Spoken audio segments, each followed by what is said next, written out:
Ване, добро утро во Авторолинковско вклучување. Утрово наш соговорник е портпаролот на Министерството за внатрешни работи, Гоце Андреевски. Гоце, добре дојдовте во Македонија наутро. Започнуваме со најновата вест. Синоќ имаше пукање во Арачиново. Зашто всушност станува збор? Мартин, добро утро за тебе, за целата екипа што ја реализира вашата утринска програма и секако за гледачите на јавниот сервис.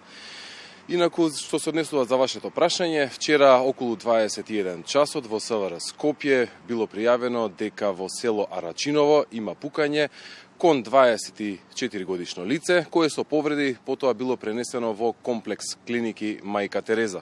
Министерството за внатрешни работи работи на расчистување на случајот и презема соодветни мерки.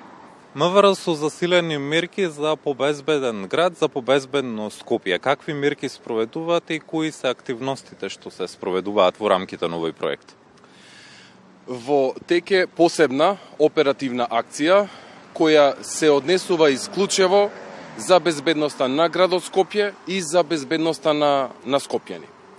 При оваа оперативна акција се вршат прегледи и легитимирања на повеќе од 20 локации во главниот град. Полицијата е секаде присутна во секоја општина, секоја населба, секое населено место и при тоа се вршат голем број на легитимирање на граѓани, кај дел од нив се вршат и прегледи. Се вршат прегледи и на патнички моторни возила. При тоа се преземаат и соодветни мерки доколку кај одредени лица билат пронајдени недозволиви средства, како што се различни видови на наркотици, но и нелегално поседување на оружје. Полицијата е фактор на стабилност, фактор на безбедност и полицијата е сервис на граѓаните. Така е и така ќе продолжи во наредниот временски период. Граѓаните да бидат мирни и спокојни, иако можеби во следниот период ќе гледаат малку поголемо полициско присуство на терен, на улиците, во секоја општина и во секоја населба, како што кажав, но тоа е се за да се одржи еден добар континуитет на безбедноста во Скопје, но и за скопјани. Гоце, од поодамна во рамките на проектот Безбеден град на клучни сообраќајници во Скопје се поставени повеќе од 100 камери. Дали тие камери се во функција, дали регистрираат сообраќајни прекршоци или пак се чекаат законски измени за да може да се казнуваат прекршителите на законот? Што се однесува за проектот Безбеден град или Safe City, како што е наречен, значи истиот е во една напредна фаза, се врши надградба на целокупниот систем, не само во Скопје, Куманово, Тетово, онаму каде што се поставуваат соодветни камери, кои ќе ги регистрираат сообраќајните прекршоци. Сообраќајните прекршоци ќе бидат санкционирани, се разбира, самиот систем ќе ги санкционира прекршителите на оние кои што возат со брзина поголема од дозволената или брзо возење. Има санкции за минување на затворен сигнал или црвено светло, но и за непрописно паркирање. Целокупниот систем би требало да стартува и да биде комплетно подготвен за употреба, што се вели, во следните неколку месеци. Потребни се одредени законски измени кои што се насочени за прекршителот на сообраќајните правила и прописи. И тие членови треба се вметнат во Законот за безбедност на сообраќајот на патиштата. Планирано е, значи, да на оној кој што ќе го стори сообраќајниот прекршок, да му биде доставено писмено известување, соодветен платен налог за соодветниот сообраќајен прекршок и записник од сторениот сообраќајен прекршок.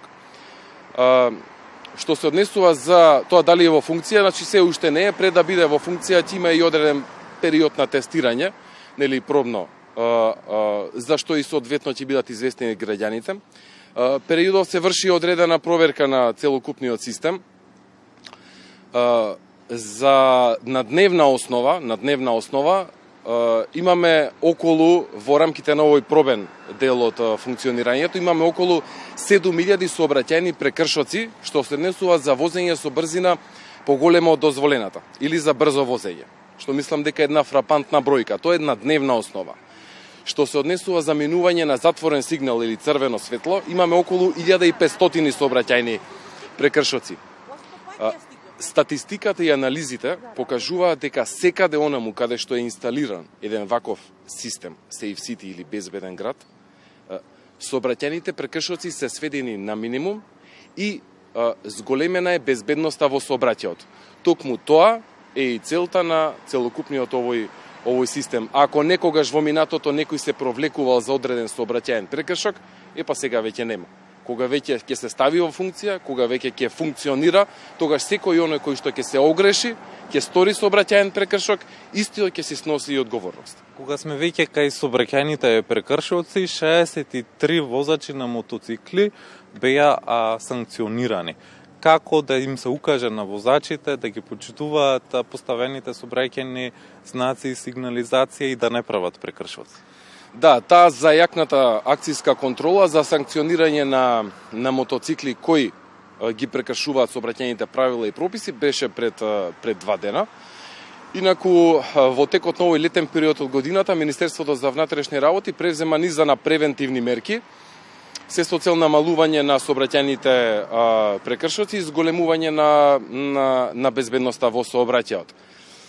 Периодов актуелна е и кампањата Носи кацига, преку која се апелира на мотоциклистите при управување со мотоцикл задолжително да носат заштитна кацига со себе, на својата глава се разбира, и бидејќи одредени анализи покажуваат дека при евентуална сообраќајна несреќа, во голема мерка оние кои што носат заштитна кацига им се спасува животот. Тука апелираме и до родителите да не им дозволуваат на своите деца да управуваат мотоцикл без соодветна заштитна кацига и без соодветна документација. Сообраќајната култура е таа која мора да им се вгнезди и да им се вгради на децата уште од најмала возраст. А тука најголемо влијание имаат родителите, но и целокупниот воспитно-образовен процес. Што се однесува за конкретната зајакната акцијска контрола за мотоциклистите, кога веќе ги споменуваме и кацигата, односно носењето на заштитна кацига, споменавте 63 санкционирани. Знаете колку од нив беа без кацига? Половина, 32. Тоа значи дека и понатаму многу треба да се работи во поглед на развивање и на подобрување на сообраќајната култура. МВР превзема интензивни превентивни мерки, кои што веќе ги споменав во оваа насока за околу носењето на кацига, а кога не стигнуваат превентивните мерки до сите учесници во сообраќајот, секако тука се и репресивните мерки, впрочем тоа е и работата на Министерството за внатрешни работи. Анализите покажуваат дека годинава имаме намален број на кражби во нашата земја. На што се доложи тоа? На довербата на граѓаните во полицијата, на тоа што граѓаните ги слушаат апелите на полицијата, на зголеменото полициско присуство на терен, секаде, во секоја општина, во секоја населба, во секое мало. Ние посебно, би рекол, во овој летен период од годината, апелираме до граѓаните, кога заминуваат на одмор или малку подолг временски период, нема да бидат во своите домови. Пред да ги напуштат домовите, задолжително добро да проверат дали ја затвориле влезната врата, дали добро ги затвориле прозорците. Препорачуваме да не се објавуваат и слики, фотографии од местата каде што се наоѓате, бидејќи со тоа автоматски давате јасен сигнал на можните извршители на кражба, дека во вашиот дом моментално нема никој. Статистиката покажува дека имаме намалување и тоа во еден конкретен сегмент. Месец јуни-јули 2023, споредбено со месец јуни-јули 2024, имаме ни за помалку ни повеќе туку за 22% намалување на кражби. Што мислам дека е една сериозна бројка, еден сериозен процент, кој само по себе ја покажува активноста на полицијата, на достапноста на граѓаните до полицијата и дека полицијата е еден добар фактор на безбедност и граѓаните да ги слушаат апелите на полицијата, да постапуваат по нејзините наредби и на тој начин сите заеднички ќе имаме и еден безбеден град, но и една добра и стабилна безбедносна состојба во целата држава. Гоце, ви благодарам за одвоеното време и гостувањето во Македонија наутро. Ми беше чест и задоволство. Ване разговаравме со Гоце Андревски, портпарол на Министерството за внатрешни работи, за тоа каква кампања води МВР, односно МВР со засилени мерки за безбеден град Скопје. Мартин, благодариме.